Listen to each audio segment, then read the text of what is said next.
Trump and his team, they told us they were going to reveal everything. It's not like they're just saying things to the opposite political party and their supporters now. They're burning their own houses down.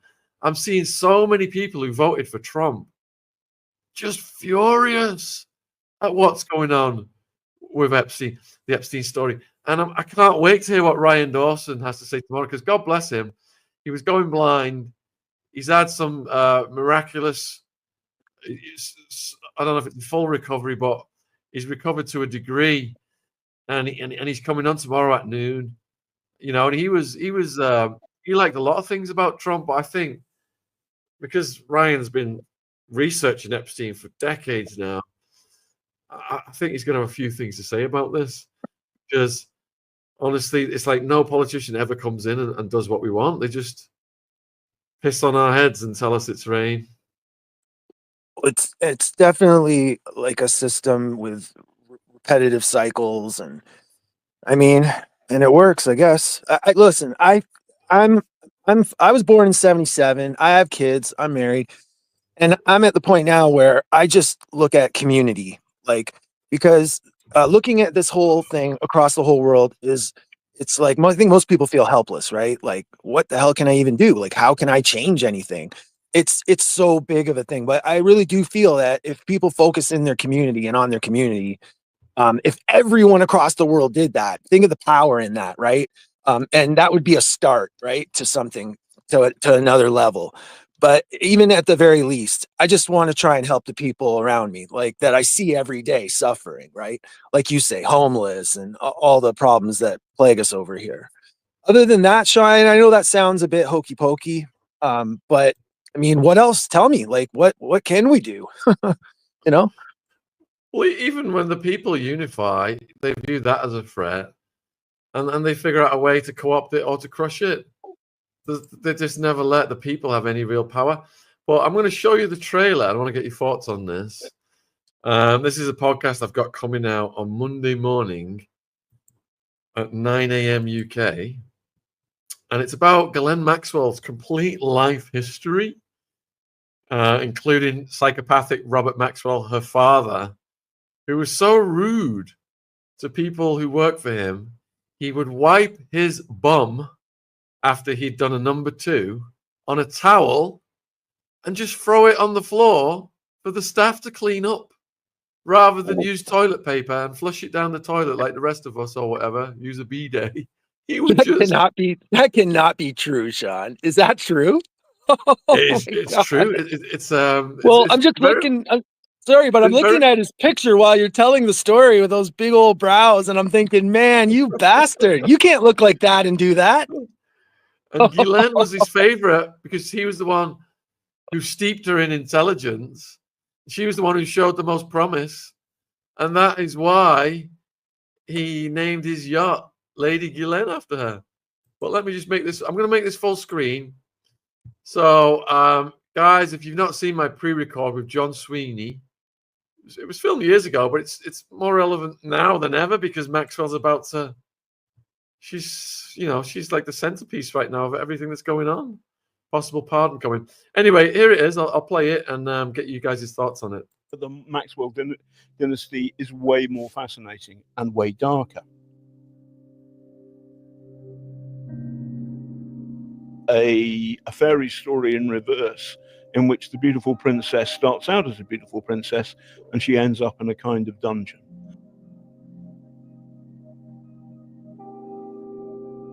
Her problem was that because of her upbringing under her father, she didn't have a moral compass. Other people, it doesn't matter about other people, you can them. If I go to the toilet and use a cloth towel, I can just leave it there because the other person who's got to pick it up, they don't matter. And if that is your upbringing, then where's the moral compass that says don't do this? But what Epstein would have been very good at would have been to have turned this into a joke, turned this into a game. Also, there's something else that's going on, which I touch on briefly, that he was a transhumanist. Transhumanism believes that humanity is evolving into a higher state, and it's obsessed with the brain, and how essentially, you know, that there are people who are going to be uber brainy who exist on a higher plane. And there's been some reporting that Epstein wanted to impregnate lots and lots of women with his sperm because he was some kind of Superman. Now, this is Nazi stuff in my book. It's gibberish. It's not anything like proper science whatsoever. It's a load of Nazi plain English, and I hate it. And it's very, very creepy. Number one, if Epstein is a superhuman, well, what about the other people? What about the poor girls he's preying on?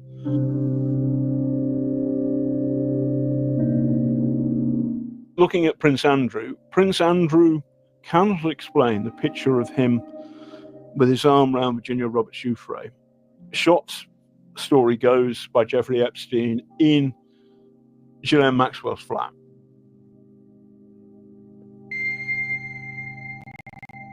Prince Andrew can't explain that. Now, I used to work for Newsnight, and I thought Emily Maitlis's interview with Prince Andrew was an extraordinarily brilliant piece of journalism. And Prince Andrew reminded me of a freshly slaughtered cod landing on the fishmonger's slab. He couldn't explain what had happened, and it didn't make sense to me, and I didn't believe him. Freshly slaughtered cod. Before I get your thoughts on this, Papa, we do have a caller on the line. I think we're going to bring Andrew in as well. Are you there, Andrew? Hello, Sean. Hey, my friend. We can hear you loud and clear. How is it going? It's going good, thank you. Love your show. Appreciate that. And what brought you to the channel? YouTube. I discovered you on YouTube. Was it the Epstein stuff when it first came out, or was it the prison stuff? I think it was. Yeah, it's the Epstein stuff that drew me into it. And what does the Epstein case mean to you? What, you know, how has it affected you?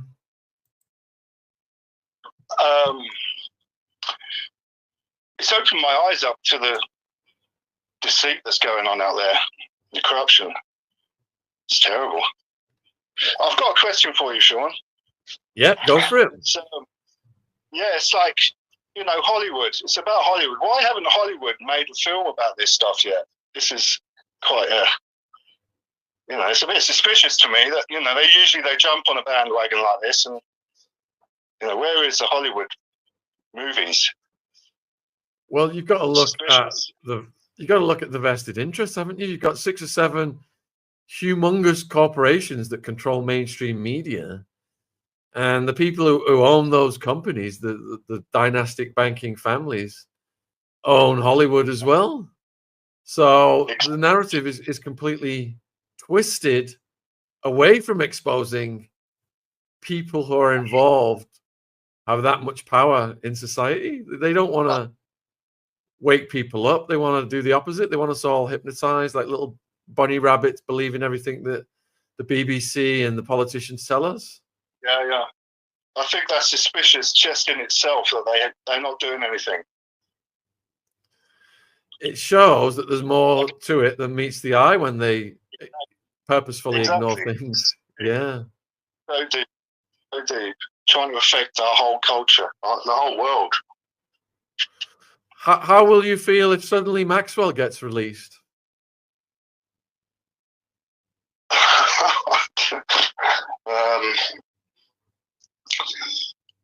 I don't know. I really don't know.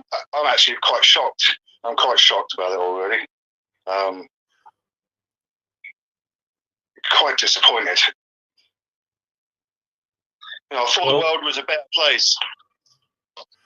Well, the way things are shaping up, it looks like she's going to get released, or she's going to get a hell of a sentence reduction. You know, they've fallen all over each other to talk to her, but none of the survivors got talked to like that. You know, I think the world just wants a little bit of honesty, doesn't it? Yeah. Really? But yeah. it goes a long way, doesn't it? but the psychopaths rise to the top. Sorry, Sean, you broke up there on me. It's the psychopaths that rise to the top, and all they want to do is manipulate us. How do we protect ourselves from them? Good question. I just, the only time I watch the BBC now is when I go from my parents' living room, and I just, they're preposterous. They look like characters from Thunderbirds, these TV presenters, just doing these little fake movements. They're so transparently synthetic that when you take a break from it, it's quite obvious to you. So, I rely on watching alternative news like Candice. Someone brought up Candice earlier. She's doing some great work. People like Ryan Dawson, who we've got on tomorrow. He's doing great work, and just completely tuning out of all this mainstream nonsense. But it's absolutely everywhere, all over YouTube as well now. I think we're at a cusp. Yeah, I mean, we always get hopeful when there's a big case like this, that it's going to, cause an advancement in the amount of people waking up, a quantum leap. But the tools of manipulation are so great and so vast. It just seems they continue to suck a lot of people in.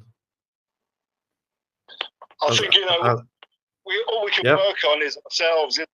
Work on the self, and then hopefully that has an influence on the people who are around you, a good influence, and then that snowballs. Yeah, I agree entirely. A few people are saying Tucker. I do watch Tucker as well. He's got some excellent guests on, and I think you're quite right, Andrew. It's all about our own journeys and our own freedom from the matrix, and that's something we've got to work. We've got to work on that every day, because they're always trying to hook us back in.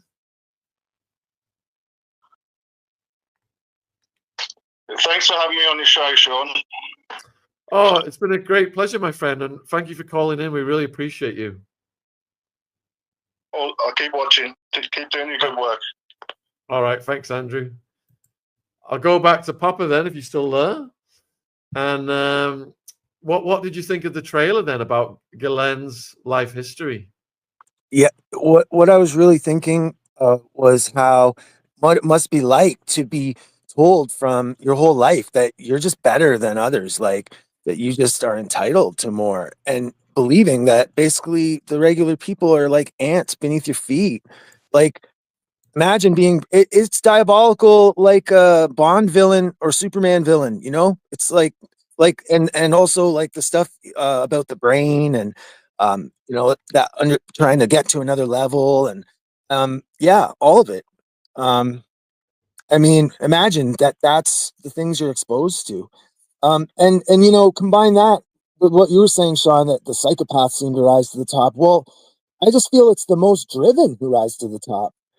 So maybe you do have to be a little nuts to be that driven, to want that much power and that much. I mean, there's a lot of energy goes into that, right? That's why they desire energy. Yeah, the most ruthless, because you can be driven, but how ruthless are you going to be? And it's the ruthless that get there. So we've got another person who's just joining us on the screen, and this is Joy. Hello, Joy. How are you doing? Good. How are you? Yeah, we're just flabbergasted that they might be going to release Maxwell. What do you make of that?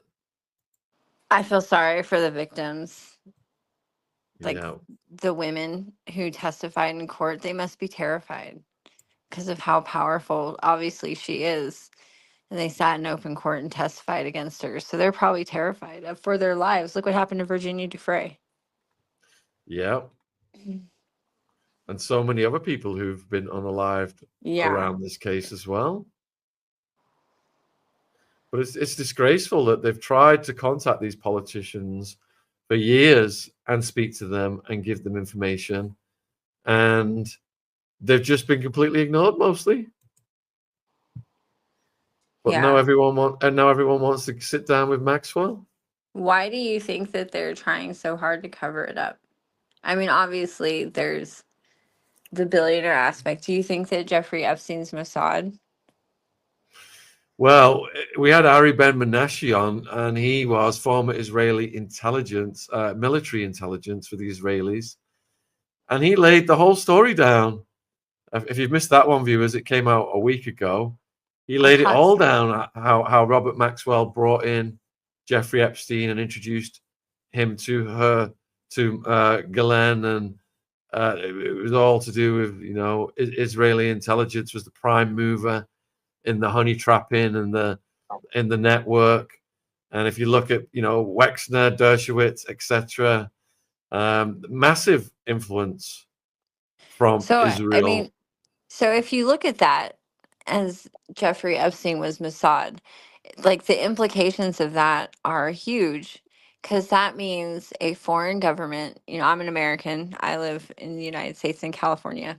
That means a foreign government send operatives into our country to rape and traffic our little girls so that they can blackmail our politicians into forcing our sons to die in their wars. Like, that's some pretty egregious activity. Yeah, and viewers, I've just put the link for the Ari Ben Menashe podcast in the live chat. It's also in the description box. It's called Epstein Was Intelligence.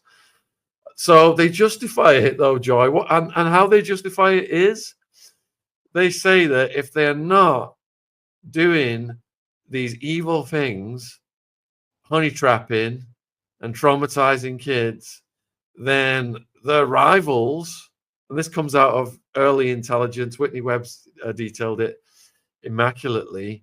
I love her. The genesis of Operation Paperclip, etc.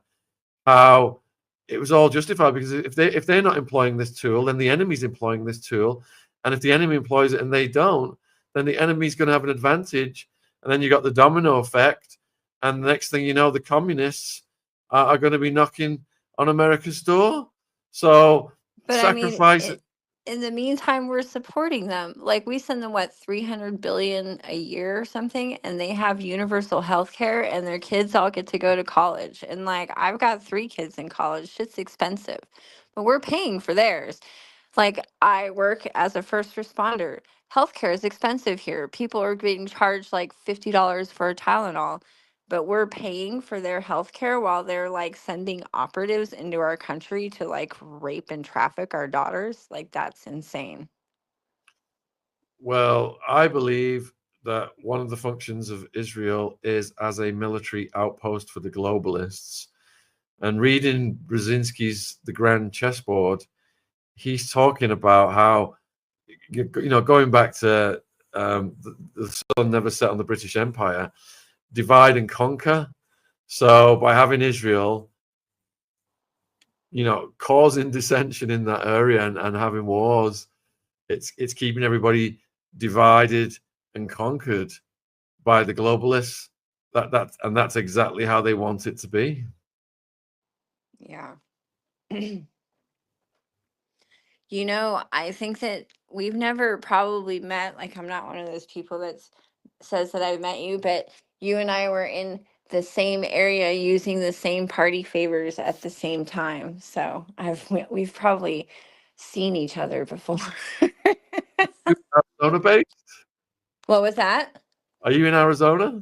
No, I'm from California, but I was a little raver girl in the 90s, and my favorite raves were like outdoor desert raves. So I used to go we're California into a parties. lot. I went to a lot of California parties around that time. So we were probably in the exact same proximity. Did you ever go to the Orange Show in San Bernardino? Was Moby there? I don't know.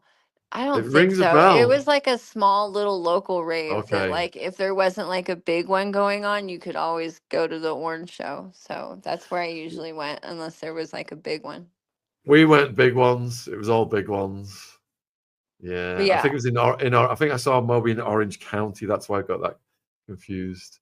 But yeah, Yeah. we've probably been to the same parties and used the same party favors. Yeah. Mitsubishis and All of the little blue Smurfs and the dolphins and the blue and yellow. dolphins. Oh my I was gosh, remember the dolphins, the blue dolphins? oddly enough, my friend Mike Hot Wheels, who lived in LA, was a DJ. I was with him last night, and we were reminiscing about the Dolphins. But we best move on from this subject, Joy. I'm Yes, going to we get in probably trouble. I'm going to should. get in trouble. I'm a first responder now. I have background checks. And I work in drugs education in school, so. Well, I have my RADT and my BHT, so I've worked in rehabs before. So Oh, good for you. Good for you. I think we've got Mike on the line who wants to come in, Joy. So I'm going to let you yeah. guys go because we're getting near the end of the show. I'm going to speak to Mike. Okay. Thanks, Have a Sean. good night. Thanks. Thanks, Papa. All right, cheers. Bye, guys. Hello, Mike. How are you doing? I'm good, Sean. How are you? Yeah, everything's going well. We are just gobstruck by the possibility of Maxwell either getting out or having a sentence reduced. And how do you feel about that after all of the research we've done on this? I mean, it's nobody's just talking about these girls at all anymore. It's like they don't exist.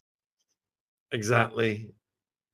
You know, that's not the issue anymore, is it? It's like it's nothing to do with them, apparently. Well, the politicians scramble to protect their own asses. The people who went through the horrors of Jeffrey and Maxwell, you know, it's a slap in the face to them, isn't it? I mean, I'm predicting that this one's going to be a bit too much for Trump. It's not going to go away. I mean, unfortunately, he's got himself immunity, though, so he did that on purpose, didn't he? He knew this was coming. Yeah, he had his own lawyer, his own criminal lawyer, go and meet with Maxwell, and Maxwell's lawyers best buddies with Trump's criminal lawyer. So it's all very insulated. Let's talk about Barack Obama.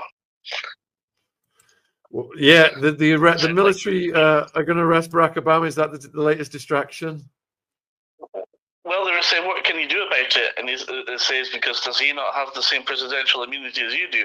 And he says, oh, well, that's right. Yeah, they can't really do much about him, but the other people with him, maybe. Makes a good headline, though, for a few days. Even when it all comes out and all comes clear, we're not going to get him. I think it was almost a month ago when Elon said Trump was in the Epstein files. I wonder if Elon could have anticipated that would run for a month, this story, and it's still running. I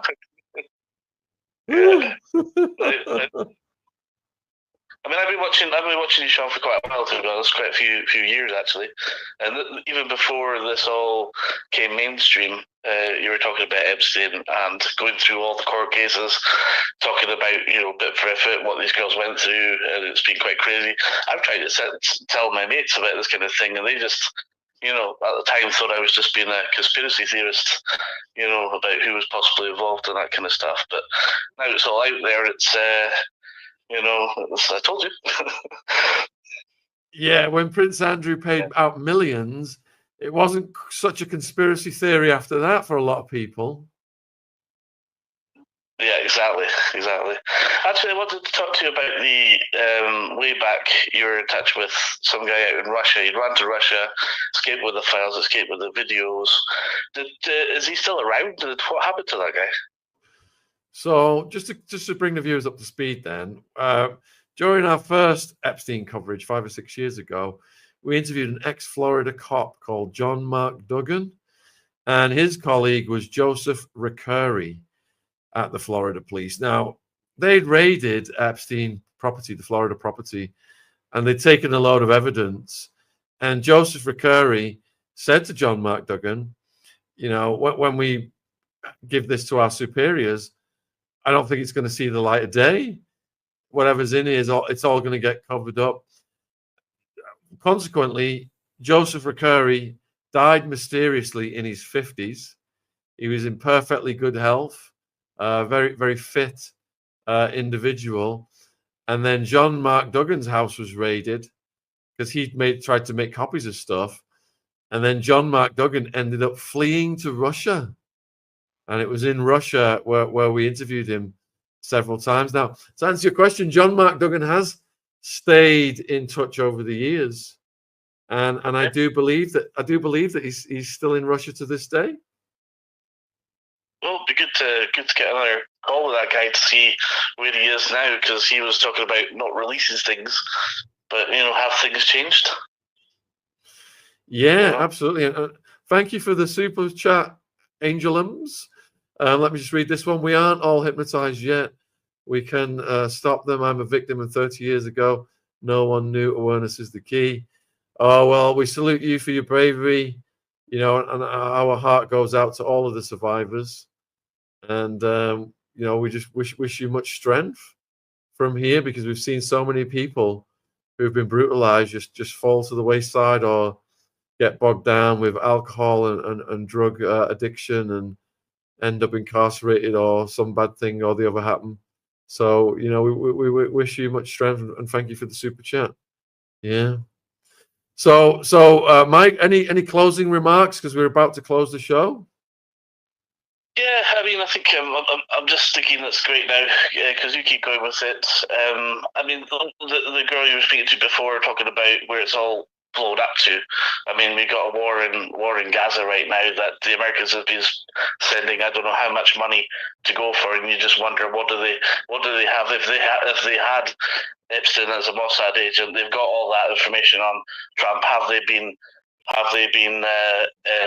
you know, been the reason that maybe that hasn't come out earlier? Maybe they had it on Clinton, had it on Biden. Who knows? But it's got to be all connected, isn't it? And it's absolutely sickening that they've got endless money for wars, just bombing things, destroying things, killing people, while our own veterans are homeless on the streets, while our hospitals are overcrowded. You're waiting hours and hours and hours to get seen now, and they're just letting. It's not just that. I mean, the worst thing for me is you've got these kids that are getting killed every day, and we're being made complicit because we're being made just to watch it happen and not be able to do anything about it.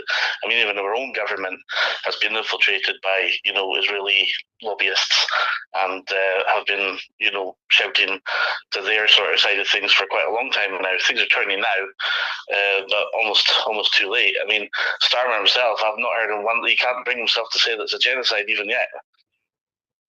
Well, you know, we all marveled at what happened in Germany, Auschwitz, etc. How could the public go along with it? Yeah, hey presto, here we are all over again. Exactly. And yeah, like, you know, if I was back there, I'd do something about that. But who's doing something about it? We're not. Nobody's doing anything about it. We're all just in our little bubbles at the moment. Yeah, well, Candice and people like that, they've got huge audiences, and they're keeping the public up to date and informed on important issues like what you've just mentioned. Anyway, Mike, thank you for calling in, my friend. Hope you call in again in the future, and you have a great rest of your day. Thanks, Sam. Bye. All right, cheers. All right, guys. So like I said earlier on then, big day tomorrow. We got Ryan Dawson at noon.